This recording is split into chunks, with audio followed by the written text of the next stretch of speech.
development. So let's talk about the health sector.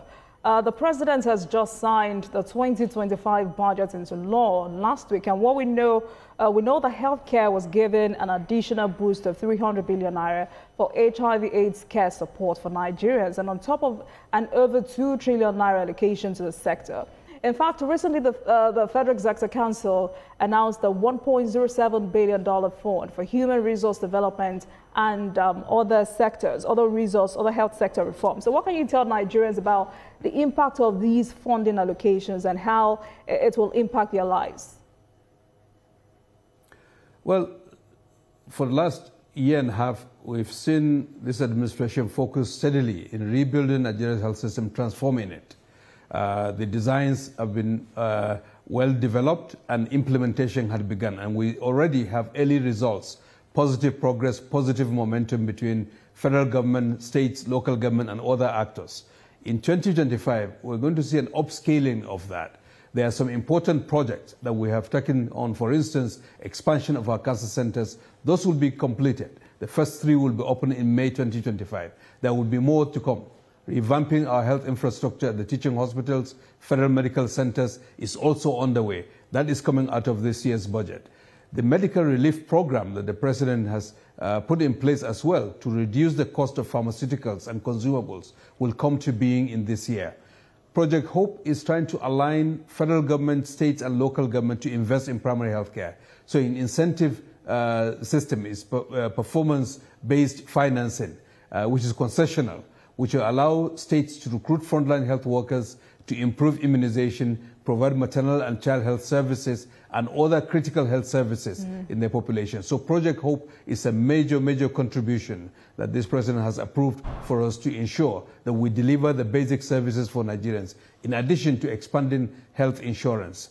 As a consequence of the U.S. government's change in policy, obviously we had to look inwards and say, look, we appreciate what the U.S. government had done over the last 20, 25 years. But at the end of the day, we can also use this opportunity to exit the dependency, which has characterized over the last 2 decades. And thankfully, this budget includes a provision for plugging that hole, at least on the U.S. government side, in terms of HIV treatment, tuberculosis treatment, malaria treatment, so that Nigerians, our 1.6 million Nigerians who are on antiretroviral therapy, will not lose the opportunity to continue to live and thrive because of the change in U.S. government policy. While at the same time, we expect to still reset and forge a stronger relationship with the U.S. government in other ways, in health and in other arenas going forward. So we're optimistic, and we're using this opportunity really as an opportunity for growth for our country, so that we exit from dependency and work towards self-sufficiency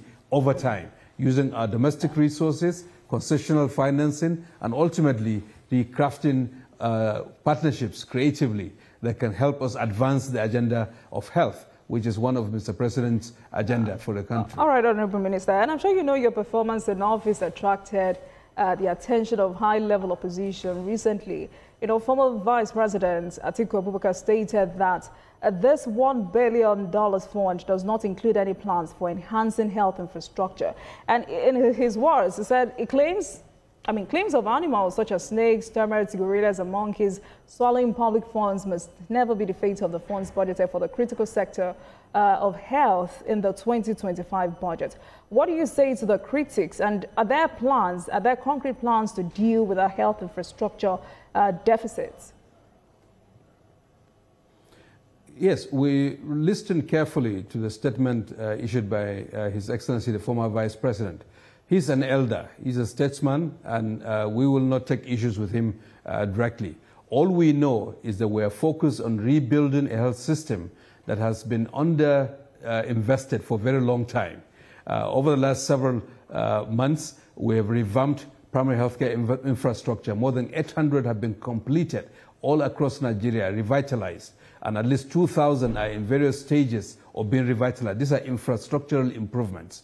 Our teaching hospitals, for the first time in this country's history, we're establishing 6 major cancer infrastructural facilities and equipping them, and 3 of them will be open in May. And there are so many other upgrades in our physical infrastructure, in the health facilities, and in equipping those facilities. Because for a very long time, Nigeria had not really invested the way it should have. So that is what we're trying to do.